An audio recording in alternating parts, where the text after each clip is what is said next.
With the conclusion of the 21-22 NBA season, the Kings officially made league history as they became the franchise with the longest active playoff drought in all of professional sport in the U.S. A 16-year playoff drought, the longest in NBA history. Sacramento hadn't made the playoffs since 2006 when they made it as the 8th seed, only to lose to the Spurs in 6 games. Statistically, the Kings always had a decent chance of making the playoffs over the course of 16 years, but somehow never managed to claw their way into even just the 8th seed again. Back in 2006, the Kings were led by a mix of star players like Mike Bibby and Metta World Peace, and solid role players like Brad Miller, Sharif Abdul-Rahim, and Bonzi Wells. If you don't like that, you don't like NBA basketball. Bonzi Wells wins it at the buzzer. But the team was soon dismantled, and the Kings never managed to put together a cohesive roster that could ever seriously compete for a championship. However, now, as the team headed into the 22-23 season, Sacramento had finally managed to put together a solid mix of veterans and promising young talent, despite making NBA history in one of the worst possible ways just a season earlier. Still, even with the ostensible right mix of talent, potential, and experience, the Kings also needed some players with playoff experience on their squad. They already had Harrison Barnes, who had won a ring while with the Warriors in 2015, but they needed more. So, in September 2022, the Kings signed two-time champion Quinn Cook, who would serve more as a mentor to younger players than actually contribute to the team with these on-court performances. Additionally, a few months earlier, the Kings had signed another veteran who was also an NBA champion. In July 2022, Sacramento signed Matthew Dellavedova to a 1-year contract for the veteran minimum. At the time, Dellavedova had played 8 seasons in the NBA, with his best years coming in Cleveland between 2013 and 2016, during which he played under head coach Mike Brown, who the Kings had brought in for the 22-23 season. Since his time in Cleveland, Dellavedova had only played sparingly in the league. He was now also in his early 30s, and his career, at least in the NBA, looked like it was all but over. Then he got the call from Sacramento. Despite never filling up the stat sheet, even when he was in his prime, Dellavedova was known for his suffocating defense and tenacious style of play. So, the Kings wanted to use him as both an additional backup point guard and for his years of experience, including the playoffs and finals, especially because the defending champions were the Warriors thanks to their star player, who was also named the 2022 playoffs and finals MVP, Steph Curry. And, as fanciful as it seemed, given their recent history, the Kings were aiming to go all the way for the 22-23 season, which would mean that, assuming all went to plan, they'd probably have to face the Warriors at some point in the postseason. And in the event of just such a scenario, who better to have on your side than the man who was once known as the Curry Stopper? NBA champs. Come on!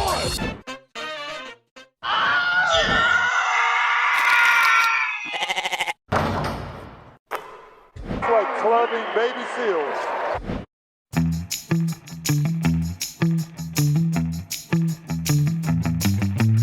Born and raised in the traditionally sport-obsessed Australia, Dellavedova developed a passion for competitive games early on, gravitating towards 2 in particular, basketball and the uniquely Australian football game Aussie Rules.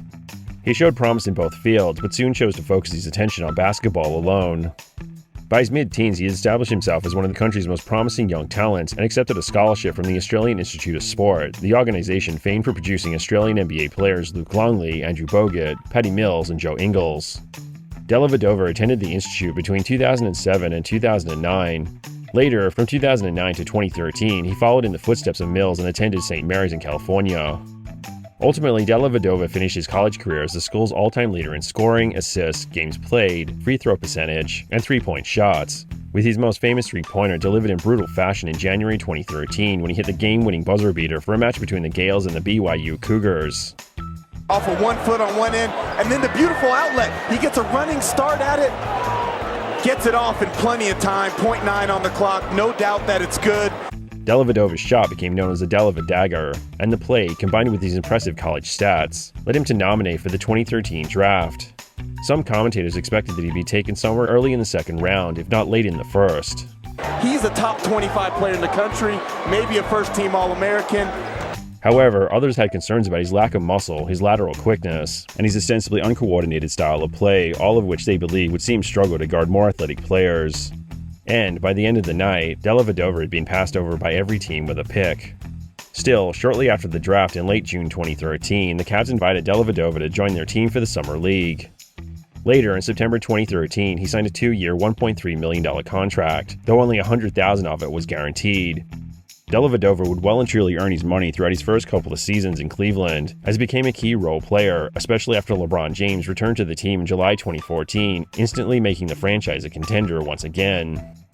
However, although Dellavedova made a significant contribution on the court, his style of play drew significant criticism, especially during the 2015 postseason. Early in his career, Dellavedova established himself as someone who approached the game with a passion and a team-first mentality that saw him frequently put his body on the line as he engaged in intensely aggressive defense and hustle. This approach drew praise from a number of NBA legends. However, Dellavedova's game and the man himself were put under a microscope during the 2015 playoffs. During Game 5 of the Eastern Conference semifinals against the Bulls, Dellavedova had gotten Taj Gibson ejected. Picked up on a switch, goes to the hook over Thompson. Brooks could do that. Oh, Dellavedova did the leg locks. Scissor move. And I hope the referees see it. Later, during Game 2 of the Eastern Conference Finals against the Hawks, Dellavedova was involved in a play that led the Hawks' three-point specialist Kyle Korver suffering a season-ending injury after Dellavedova dived for a loose ball. Rolled up on his leg there. You don't know if that's a knee or an ankle injury, but certainly pinning that right leg. This is unbelievable for Atlanta, a team that won 60 games this year. Then, for Game 3 of the series, Dellavedova was involved in a play that saw another player get ejected. With just seconds remaining in the first half, the Hawks were left without their best player, Al Horford, after he got entangled with Dellavedova. Did you see the elbow right there by Horford? Now that's WWE. But right there, though, you do see Horford, his knee is kind of messed up. Dellavedova was charged with a technical foul, but stayed on the court after the play while Horford was sent to the locker room.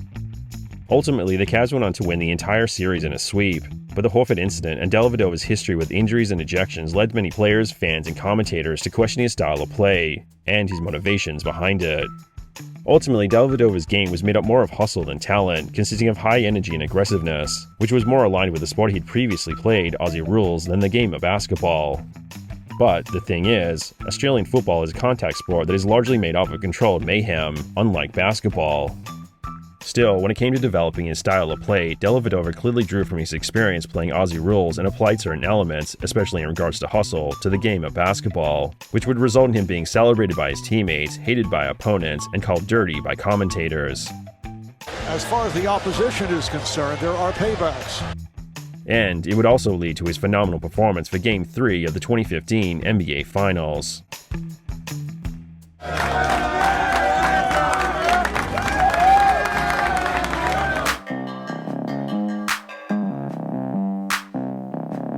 When the Cavs reached the 2015 Finals, it was just the second time in the franchise's history that they had accomplished the feat. Kyrie Irving was a big factor in the team's success throughout the season, and especially during the playoffs. But he would struggle with injury late in the postseason before being ruled out the rest of the final series after Game 1, with a fractured left kneecap that required surgery and would sideline him for months. The Warriors were already favorites, but without Kyrie, the Cavs looked like they had no chance of even competing, let alone winning the series. In the absence of Kyrie, Dellavedova was called upon to attempt to contain the reigning MVP Curry for Game 2.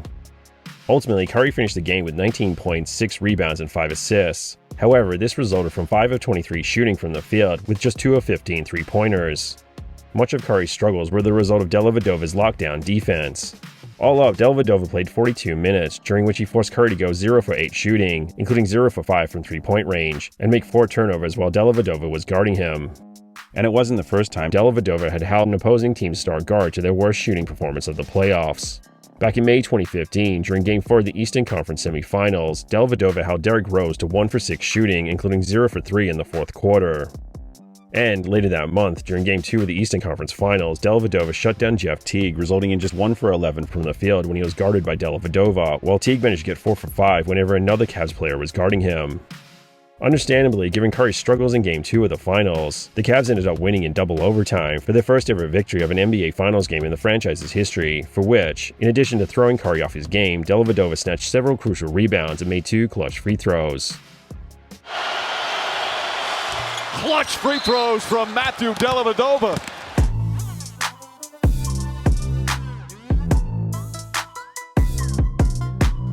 In a strange twist of fate, the Cavs had owned the first pick in the 2013 draft, and they used it to select Anthony Bennett, who never quite lived up to the expectations of a first-round pick, let alone the first overall selection. In fact, by the 2015 finals, Bennett was no longer even with the team, having been traded to the Wolves in August 2014 in order for the Cavs to acquire Kevin Love. And the decision to trade away the former number 1 pick was a no-brainer, as it had become increasingly clear that Cleveland had wasted their pick on Bennett. Conversely, the guy that they overlooked multiple times during the draft now appeared to be the key role player who could swing the finals in favor of the Cavs with the teams tied at 1 game apiece. Following Game 2, Curry and the Warriors refused to credit Dellavedova with having done anything special. Rather, Curry himself stated that he simply had an off game, as everyone does. Then, in Game 3 of the series, Dellavedova improved on his previous performance, scoring a playoff career high of 20 points along with grabbing 5 rebounds and dishing out 4 assists in 39 minutes of play as the Cavaliers defeated the Warriors to take a 2-1 series lead. In contrast, Curry again had a relatively bad night, given that he was the reigning MVP. He scored 27 points and grabbed 6 rebounds along with 6 assists and 3 steals, but he also turned over the ball 6 times, as his overall game seemed off yet again. Curry's struggles were clearly the result of Dellavedova's play. Throughout the game, Dellavedova pestered Curry and served as a key factor that swung the series in favor of Cleveland. The ongoing debate over whether Dellavedova was a dirty player, combined with his heroics in Game 2 and 3 of the finals, made him an even more talked about and polarizing player in the basketball community. After Game 2 of the finals, Dellavedova had gotten people's attention. Now, following his performance in Game 3, he became a cult sensation with fans in both Cleveland and his homeland. Back in Australia, locals of Dellavedova's hometown, Maryborough, Victoria, put up posters of his face in store windows as the town was temporarily renamed Deliborough.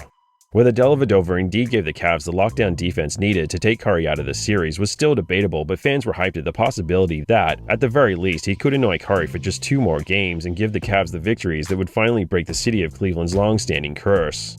Because he's extremely gritty and because he's focused at all times, it allows coaches to find time for him to get on the court, and he maximizes it.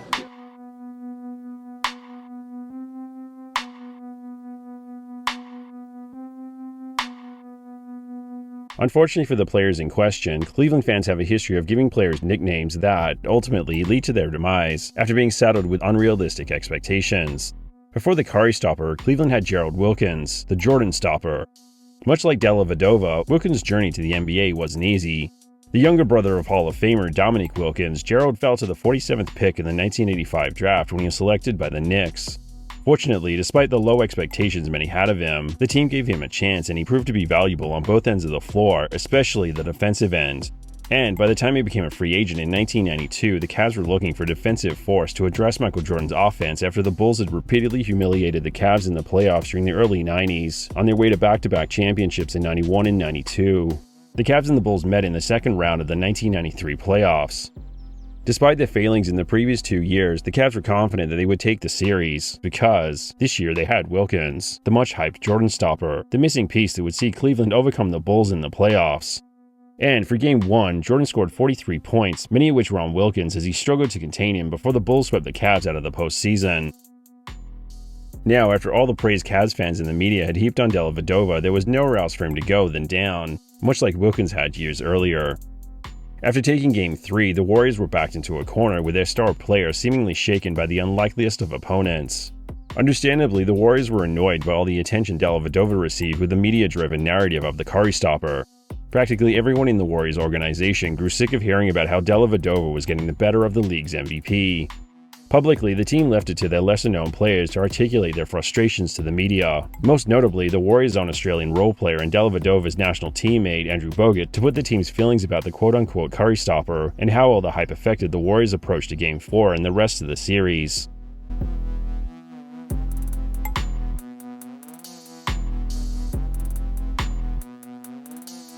The situation prompted Golden State to make a significant lineup change.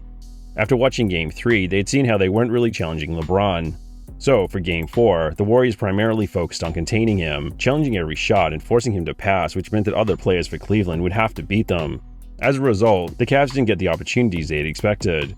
Also, the Warriors went small, replacing 7-foot Bogut in the starting lineup with 6'7" Andre Iguodala and moving 6'7" Draymond Green to center. As a result, Curry and the Warriors turned the tables on Dellavedova and the Cavs. Curry had 22 points with 8 for 17 shooting, going 4 for 7 from three-point range, while dishing 7 assists in the 103-82 Golden State victory. Conversely, Dellavedova had 4 assists along with 3 turnovers and scored just 10 points off of 3 for 14 field goal attempts with 2 for 9 from three-point range in 33 minutes on the court. Later, throughout Game 5, Dellavedova struggled offensively, connecting on just 2 of his 9 shots to score 5 points. He also committed 2 turnovers. Additionally, Dellavedova was involved in another incident that was seen by many as a dirty play when he and Green were fighting for a rebound. Curry steps back. Bang!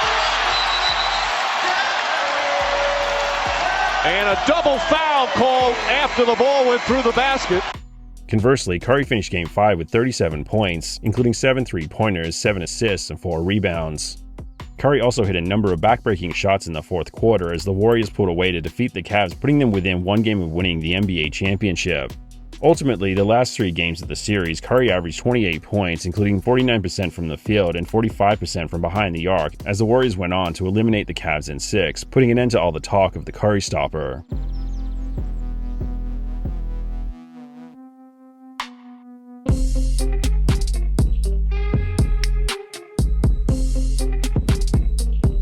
Following the 14-15 season, Dellavedova became a restricted free agent. Understandably, after his solid performance in the 2015 finals, the Cavs wanted to keep him, but the team's tax situation made it impossible to meet Dellavedova's request for a multi-year contract worth around $4 million each season. Instead, both sides agreed to a 1-year, $1.2 million contract, with the expectation that a much more appropriate deal could be struck the next off-season. Dellavedova had another solid season in Cleveland, serving as a respectable defense-oriented role player. Cleveland returned to the finals in 2016, where they again met the Warriors, who quickly took a 3-1 lead in the series.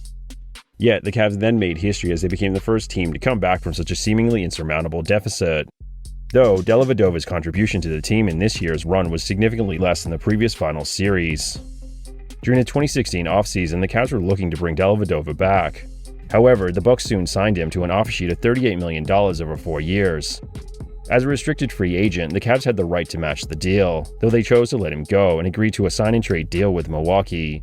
Dellavedova spent 2.5 seasons with the Bucks, during which he was an adequate role player, though nowhere near worth the deal he had signed with the team. Finally, in December 2018, the Bucks sent Dellavedova back to Cleveland in a 5-player, 3-team deal that centered around Milwaukee acquiring George Hill. Dellavedova's first game back for the Cavs was 3 days after the trade against his old team in Milwaukee. He received a standing ovation from the team's fans when he entered the game. Days later, he received another warm welcome when he played his first game back in Cleveland. In November 2020, Dellavedova re-signed with the Cavs on a 1-year deal for the veteran minimum. Unfortunately, he appeared in just 13 games during the 2021 season after suffering a variety of ailments, including a concussion, whiplash, an emergency appendectomy, and neck strain. In July 2021, Dellavedova signed a 3-year deal with Melbourne United of the Australian NBL.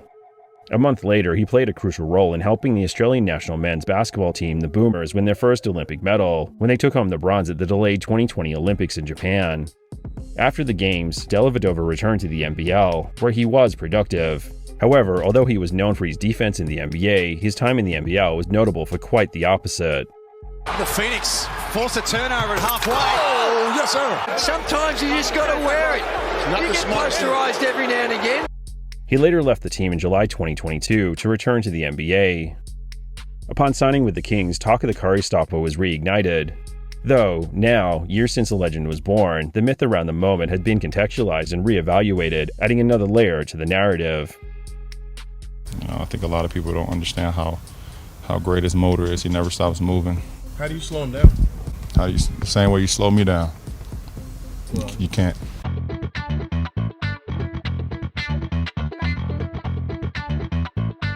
After his performances against Curry in Game 2 and 3 of the finals, words associated with Dellavedova were energy, effort, hustle, and heart.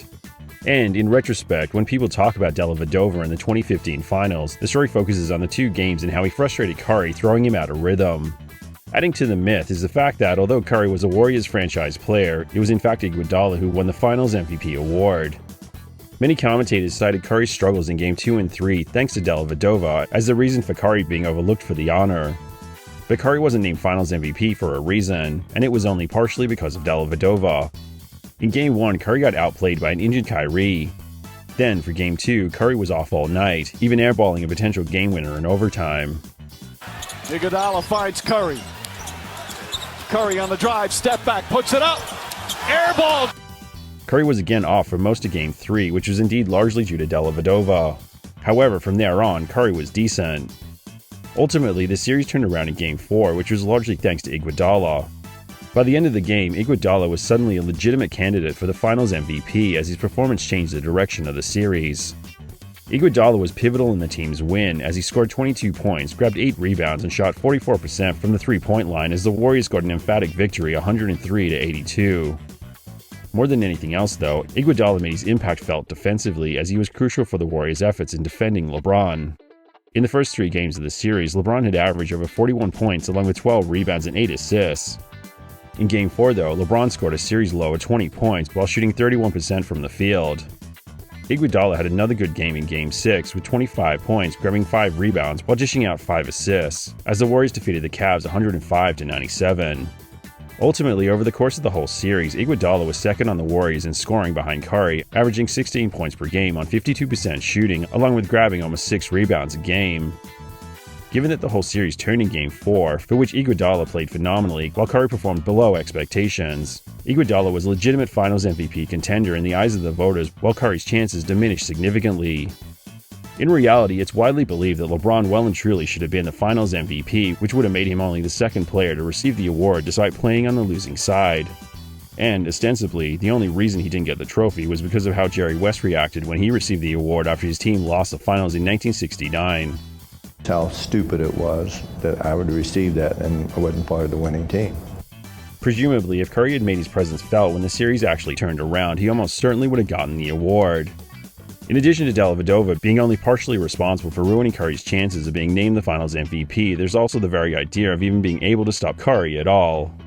Ideally, a true Curry stopper is someone strong enough to play physical, but also fast enough to guard the three-point line. There's also the fact that there's multiple layers to Curry's game. Typically, there are 2 common approaches when it comes to defending Curry. The first is to deny him an opening for a three-point shot, forcing him into more difficult attempts. The second option is to use physicality that borders on dirty play. However, like in the case of Dellavedova, Curry and the Warriors typically figure out ways to adjust his game because the team isn't dependent on Curry alone when it comes to points. And Curry can do significantly more than just score given his ability to handle and distribute the ball, in addition to his respectable defense and rebounding skills. So, ultimately, even if a player managed to contain Curry, there are always other options for him to set up with these non-scoring abilities, which makes the very idea of ever being able to truly stop him nothing more than wishful thinking.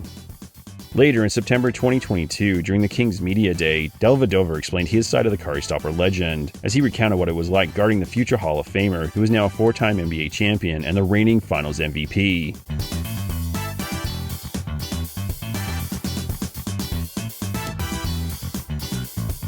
In the end, the reality is that Dellavedova did indeed play well against Curry for 2 crucial games, and had Kyrie not been injured, Dellavedova's contributions in the finals could have swung the series to the Cavs.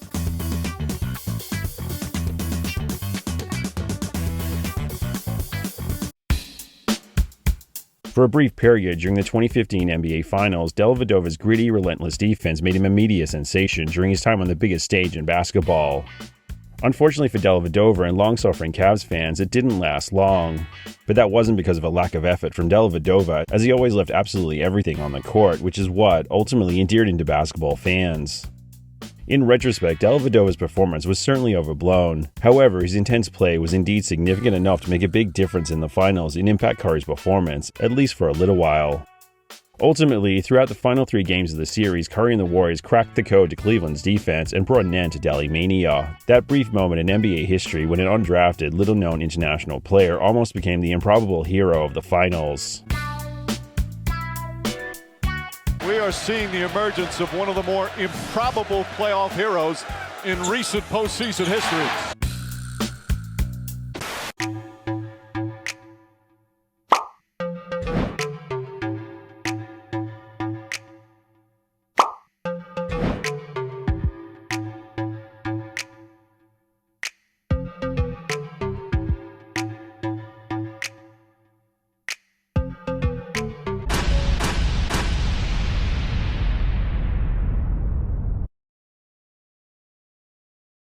Clutch free throws from Matthew Dellavedova.